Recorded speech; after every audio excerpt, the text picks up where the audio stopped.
ఈ స్వాతంత్ర దినోత్సవ వేడుకలను మనం జరుపుకుంటూ ఉన్నాము. ఇప్పుడు కవాతులు అతిథుల చేతుల మీదుగా త్రివర్ణ పతాక రంగులు కలిగినటువంటి బెలూన్లని ఎగరవేయడం జరుగుతుంది. అదే శాంతి కపోతాలను కూడా ఎగరవేయడం జరుగుతుంది. ఒక్కసారి గట్టిగా కరతాళ్ల ధ్వనులు జరిగింది. తర్వాత వారికి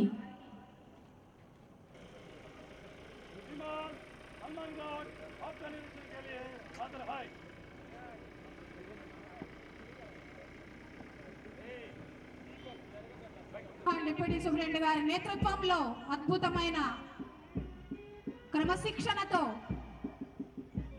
ఈ స్వాతంత్ర దినోత్సవానికి వన్నె తెచ్చే విధంగా వారు గౌరవ వందనాన్ని ప్రదర్శిస్తూ ఉన్నారు. ఒక్కసారిగా గట్టిగా కరతాళ ధ్వనులతో వారికి అభినందనలు తెలియజేద్దాం.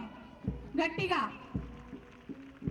ఎందరో వీరుల త్యాగ ఫలం, ఎందరో తమ ప్రాణాలను తృణప్రాయంగా అర్పించి ఈ పటిమ వారి యొక్క కృషి ఏ విధంగా ఈ భారతదేశానికి స్వాతంత్రం తెచ్చిపెట్టింది.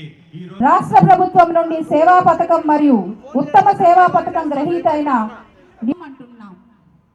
స్వాతంత్ర దినోత్సవం, ఈ స్వాతంత్ర దినం ప్రతి ఒక్కరికి జాతి కుల మత రహిత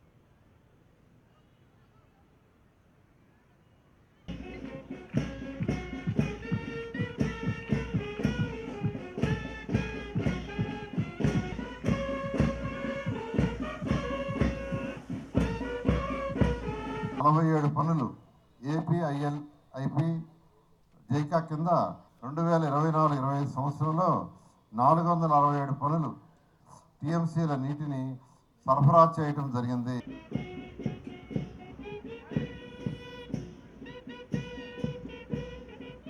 మన జిల్లాలో సాధించిన వివిధ సంక్షేమ అభివృద్ధి కార్యక్రమాల యొక్క ప్రగతి మరియు రాబో సంవత్సర కాలంలో చేపట్టబో కార్యక్రమాలను మీ ముందు ఉంచదలిచాను.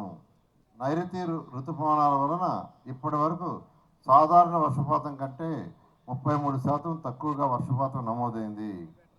ఈ ఖరీఫ్ సీజన్లో 1,35,000 ఎకరాలలో పంట సాగు చేయడం జరిగింది. పిఎం కిసాన్ పథకం కింద అర్హులైన 1,68,000 మంది రైతు కుటుంబాలకు 2,000 రూపాయల చొప్పున మరియు అన్నదాత సుఖీభావ పథకం కింద 1,96,000 రైతు కుటుంబాలకు 132 కోట్ల రూపాయలు జమ చేయటమైనది. వ్యవసాయ యాంత్రీకరణ పథకం ద్వారా 1,454 రైతులకు 6.8 కోట్ల విలువైన యంత్ర పరికరాలను 2.83 కోట్ల సబ్సిడీతో ఇవ్వటం జరిగినది. 80% సబ్సిడీతో 33 వ్యవసాయ డ్రోన్లను సరఫరా చేయడం జరిగింది. కౌలు రైతులకు సిసిఆర్సి కార్డులను మంజూరు చేసి ప్రభుత్వం అందించే సంక్షేమ కార్యక్రమాలైన ఉచిత పంటల బీమా, 0 వడ్డీ పంటల రుణాలు, ప్రభుత్వం ద్వారా మద్దతు ధరతో పంటలను కొనుగోలు చేయుటకు చర్యలు చేపట్టమైంది.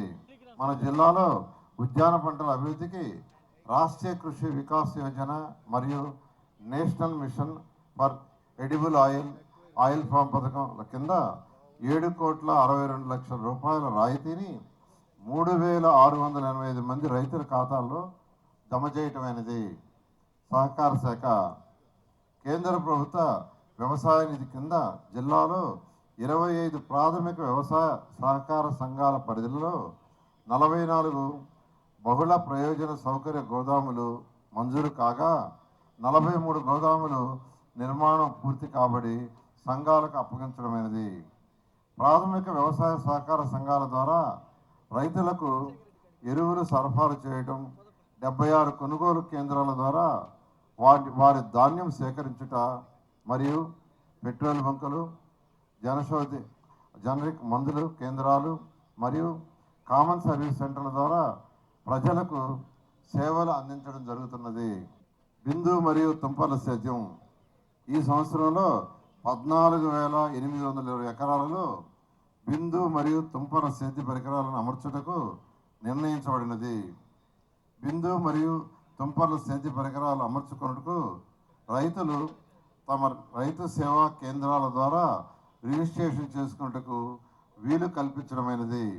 జలవనరుల శాఖ 78 టీఎంసీ స్థూల నిల్వ సామర్థ్యం గల సోమశిల రిజర్వాయర్ కింద 2025-26 ఖరీఫ్ పంటకు గాను 40.44 టీఎంసీల నీటి వినియోగంతో 3,64,000 ఎకరాల ఆయకట్టుకు సాగునీరు మరియు కండలేరు రిజర్వాయర్ కింద 16 టీఎంసీల నీటి వినియోగంతో 1,60,000 ఎకరాల ఆయకట్టుకు సాగునీరు అందించుటకు నిర్ణయించడమైనది. ప్రణాళికలో ప్రథమ లక్ష్యమైన జీరో పావర్టీ అంటే పేదరికం లేకుండా చేయుటకు P4 విధానం ద్వారా ఈ జిల్లాలో 38,465 బంగారు కుటుంబాలను మార్గదర్శుల ద్వారా దత్తత తీసుకునబడి ప్రభుత్వ, ప్రైవేటు, ప్రజల భాగస్వామ్యంతో గ్రామాలు మరియు పట్టణాల సర్వతోముఖాభివృద్ధికి అవినీతి రహిత సమాజాన్ని నెలకొల్పుటకు మన ప్రభుత్వం అంకుట దీక్షతో పనిచేస్తున్నది.